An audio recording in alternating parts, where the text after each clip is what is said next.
Hey everyone, it's Cathy Alessandra, your Yes I Can coach, and we are here with an episode of Yes I Can Living. Today, I am super excited to bring a special guest, Sara McGlothlin. And, let me read her official bio, and then I'm going to tell you how I kind of happened upon her, and boy, am I glad I did. Sara is a holistic nutritionist, a food writer, and a yoga teacher based in Richmond, Virginia. She created the Empower Bar for her friends, family, and clients. And after hearing how much people loved them, and believe me, you will love it, she knew she wanted to share them with the world. Through the usage of real ingredients, she believes food can be a beautiful and beneficial aspect of our lives, serving a purpose of nourishing ourselves while simultaneously nourishing our souls. And, many of you know I'm back on the health kick and really trying to just nurture my body with foods and all that kind of good stuff. And so I was in a program and Amanda Nybert happened to mention these bars, and I'm like, I have got to know more. And I'm grateful that she connected us, Sara. So excited for you to be here with us and share your story. Or welcome to Yes I Can Living. Thank you, Cathy. I'm so excited to be here. Thanks for having me on. Yeah, you bet. So tell me a little bit about how and why you began your business. Yes. So we launched Gratisfied, which is a natural foods company, back in January of 2019. And I can tell you that I never thought I would be here. Previously, I was health coaching. I was one-on-one coaching clients for about 5 years. And also kind of blogging and writing about food and nutrition on my website. And then towards the end of 2018, I got a cookbook deal. And the deal was for a concept on gluten-free vegan baking. And I absolutely loved that process. It was always a dream of mine to write a cookbook. And I fell in love with baking as a modality in and of itself. And I loved working with people, but I think the contrast made me feel like I was meant to kind of do something more in the food realm. And so I had actually created these bars as a health coach because I would constantly get questions from my clients about bar suggestions and prepackaged snack suggestions. And there was not one that I felt like I could recommend with conviction. I felt like all of the bars on the market were lacking in one area or more than one area, being, taste, texture, nutrition, and satiation. And so just kind of given my background in blood sugar management, and I had kind of studied metabolic science and everything like that, I created this recipe based out of that foundation, and I would give them to clients and friends and family. And, eventually people would say, these are amazing, but we need to start paying you for them. And so my husband and I kind of got to talking about this was kind of at the turn of the new year, 2018, 2019, about what we wanted 2019 to look and feel like. And he was like, I think you have something with these bars. People absolutely love them. There's actually a commercial kitchen that's opening up not too far from our house. And things just sort of started to fall into place. And I had a lot of resistance for it actually in the very beginning, because I had worked in the natural foods industry actually for another bar company like 6 years prior. And it was just not a wonderful experience for me. And, but I think I realized that, this concept, this product was mine, and I was very passionate about making a bigger change on the food scene. And so, yeah, like I said, everything just started to fall into place, and here I am 2 years later. I had my first delivery of bars before the holidays, and both the cacao and the original, and just so yummy. I mean, you talk about it. It not only fills my need for wanting something healthy, but it fills me up, and but yeah, yummy. You already know that, so highly recommend. So let's talk about challenges and success, and actually, overcoming some of those challenges. Because starting a business, and then let's even talk about 2020. We'll get into that in a minute, because I'd love to hear how what you needed to do, or whether you did pivot at all. But as you've been in this the last couple of years, how have you found, or what have you found have been some of your biggest challenges as an entrepreneur, especially in a product-based business, and how have you worked through them? Yes. I would probably say my biggest challenge for me was probably me. It was my mind. It was my mindset and the way that I kind of handled stress in the very beginning, and my own expectations and my own perfectionism, if you will, and the way that I thought that things should go down, and rarely did they ever go down the way that I had thought that they would. And so, from actually getting started, my husband, he's been entrepreneurial minded probably since like he was 5 years old, and he's a lawyer, which I would recommend anyone who wants to be an entrepreneur to marry a lawyer. So he was very encouraging and helpful, especially with kind of like the business startup side of things. But for me, like I said, I had a lot of resistance to it, so I was kind of getting in my own way. And it was just kind of like the stress management. And then I would say probably, the human resources side of things, the building a team when I had been I call it a solopreneur for so long, and just kind of getting over those initial hurdles of, I love collaborating. I think that there's a lot of advantages to it, and it definitely aligns with me, and it's very fulfilling, and it energizes me. But at the end of the day, sometimes it's like, I don't even know what I'm supposed to be doing right now. And I also have to guide 5 other people. So, I would say that I knew that I actually was in the right spot because of all of that. I work very closely with a life coach, which I will say has been a saving grace. And, as challenging as it has been, it has made me do the most work on myself and on the way that I think and approach things. And so I know I'm growing as a person, I'm growing as a business owner. So I feel like I am in the right place. But yeah, I mean, there's challenges every day that you just have to kind of patiently navigate. Patiently navigate. There you go. Absolutely. Yeah. That's a good way to put it. I'd like to ask you, just step back on the question, because I'm one who, as a life coach, life/business coach, I firmly believe that particularly for women, we need to have that piece, because there is so much integration between our business life and our home life. Yes. And, whether we've got kids that are still home, or, husbands or significant others, right? And then a business, especially when you're starting a brand new business and you're in that startup phase, right? And finding that way to integrate both. And so what were some of the, maybe what was one tip even that you got or took away from, working with the life coach that helped you really pull it all together and feel confident and empowered for your power bar creation? Yeah, no, that's a great question. And I mean, I will say that I probably would not have started this business or be where I am without my life coach. And so she's a very important person in my life, and especially on the business side. And when I started working with her, which was pre-Gratisfied, even when I was health coaching, it was mostly for the business side, because I've always wanted a career where it is very integrated, right? Where it fulfills me so much and I feel so aligned that, I mean, I do believe in work-life balance, but I also want to feel like, oh, this is me and I'm doing this because I feel called to. And so, and it puts on another layer of complexity when your husband is also your business partner. So she helped me navigate that in a huge way. Establishing boundaries was big. And, it's been because of Gratisfied where I have started a pretty regular meditation practice, just, so that I can really get to know the way that my mind works. So I would say, meditation and boundaries are 2 of the things that have been crucial in kind of starting this business to my lifestyle.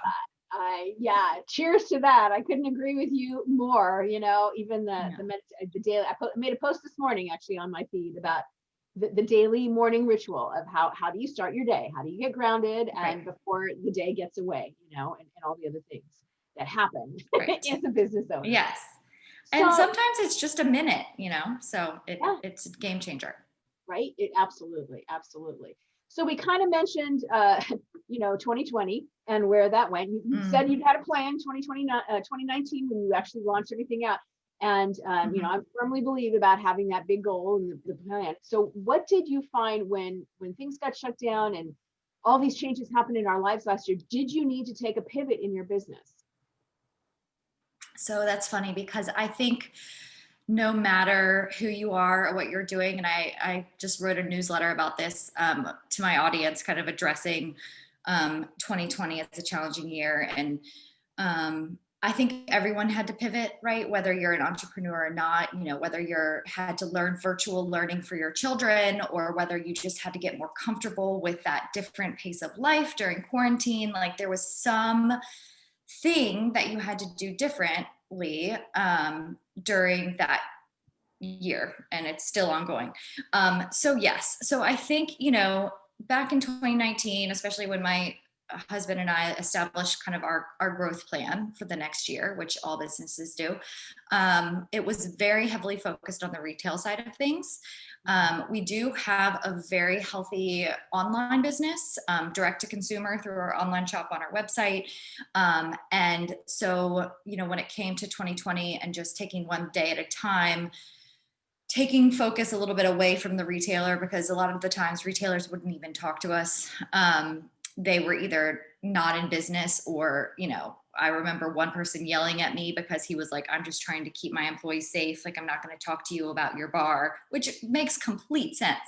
But, the direct to consumer part of our website, really kept us going. And we focused a lot on kind of the marketing side of things and leveraging social media.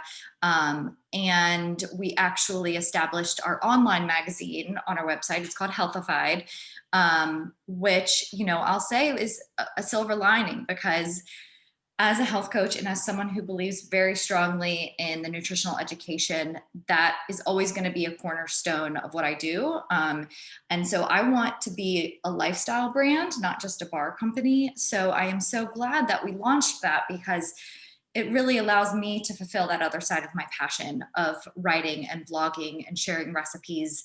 And, I do interviews as well. So that was kind of one of our major pivots. And I will say that I think it worked out beautifully. Yeah, love it. Love it. Yeah, you're right. We all had to pivot one way or another, and embrace the pivot. Yes. Embrace the pivot, Yeah. pivot and the lesson. We all had a Right. lesson that we needed to shift and change.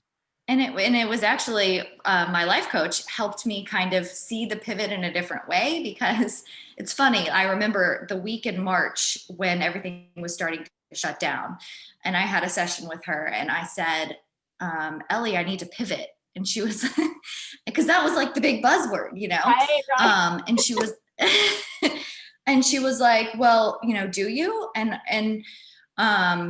she's like, think about a football player running down the field. Like, he isn't on,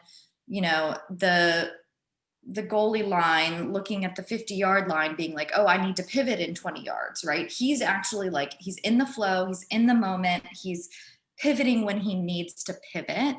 And so that really helped ground me and kind of, literally take things day by day. And, yes, we did end up pivoting somewhat, but it helped me just take that planning and like needing to predict, because if there's anything about 2020, it was that you just can't predict anything. So yeah, and we're continuing. That's been something that's been 2021, aren't we?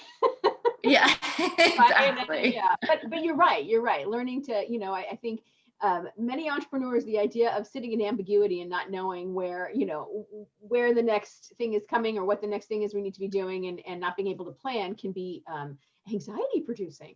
Yes, right? For sure. But thinking on your feet, and I love that analogy of the football player, thinking on your feet and being willing to make that quick right or left move. That's the key to a successful entrepreneur, for sure. For sure. So let me ask you this: how do you define success? That is a good question. I probably would have had a different answer 2 or 3 years ago. I have always been very ambitious. I've always been very goal oriented. I was kind of taught to achieve and, pick up the shiny pennies and that would get rewarded. And I feel as if I have done so much work on myself and, what it means to feel aligned and fulfilled, that definition probably doesn't apply to me anymore. I literally think that for me, success is just alignment when I'm like in the flow with things and less attached to the outcome of things. And it's just kind of like a mind, body, spirit alignment, if you will. I don't want to just throw out like, oh, I'm happy, because, happiness can be a different definition for everybody. And don't get me wrong, I still have goals. There are still milestones that I want to achieve as an entrepreneur, but I'm not attached to them and I'm not going to let that define my happiness, if you will.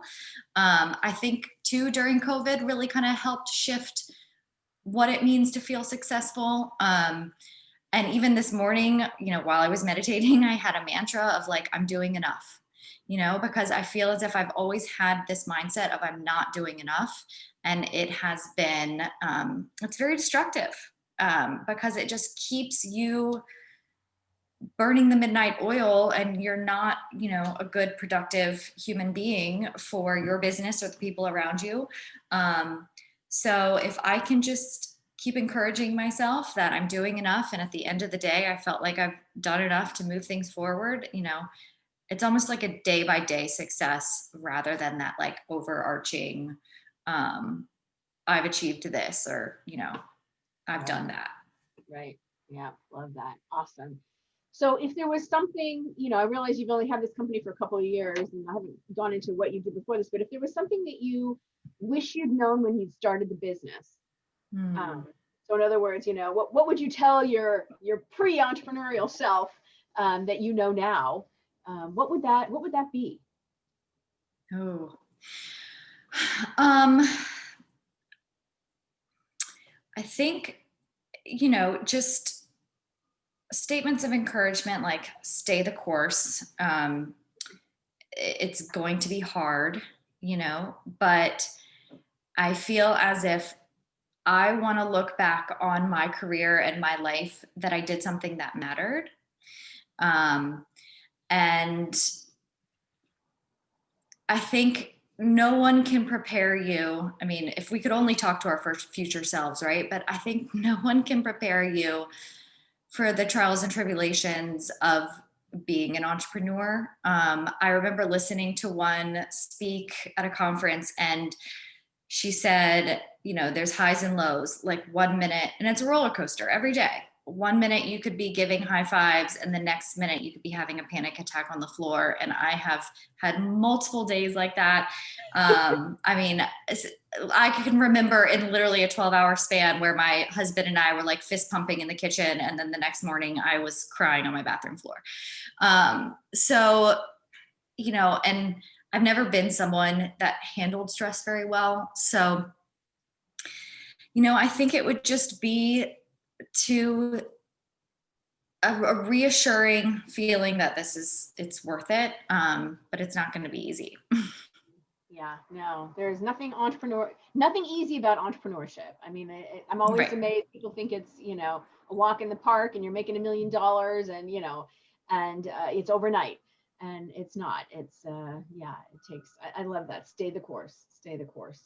Awesome. So yeah. And I think, oh, sorry. No, go ahead. Well, I was going to say my pre-entrepreneurial self, like I've always had this story about myself that I thrived in environments where I worked for someone else and they told me what to do and I could check the boxes and make the to-do list and everything like that. And there's still some days where I'm thinking like, this would be so much easier if I worked for like a bigger corporation and, I had, a direction and it's not true. Like I remember working in banking, right out of college and I was miserable, and I've worked for other people's companies and I was miserable. So, it's just remembering that sometimes the mind likes to tell you things that aren't true, but just to sort of take the stress out of it. But if you can kind of pinpoint those stories and realize that, like, all in all, look at the big picture and you're actually a lot happier doing what you're doing, that can help move you forward as well. Yeah, absolutely. Good reminder, really good reminder. So what's next for you in Gratisfied? Mhm.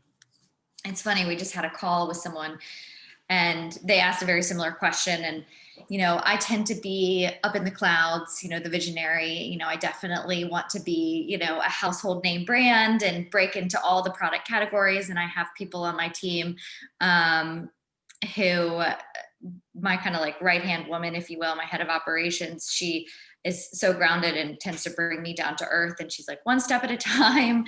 So we make a really good team that way. But, we have some exciting new products coming online, hopefully this year. Definitely want more Empower Bar flavors. I think, 2020 was all about increasing brand awareness, and while getting into new retail stores kind of hit the back burner. Those efforts are a little bit reinitiated right now, and we're looking into kind of national distribution, and yeah, just new products and really kind of pumping out the content. And so hopefully you'll see some exciting Gratisfied things coming on market soon. I love it. I love it. I love it. Yeah, I was one of your online orders. So That's I didn't even wonderful. realize until I was, looking back at your website for this interview that you even had some store locations.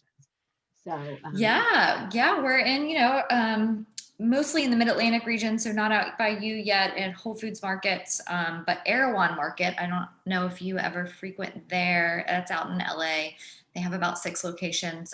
We're in all Erewhon. So yeah, slowly but surely, yeah, big plans, and very exciting. I love to see the grassroots and how it's already, blossoming into what it is. Yes. So let me ask you a final question that I ask everyone is, Uh-huh. what makes you a yes, I can woman? Oh, probably because I literally tell myself that every day.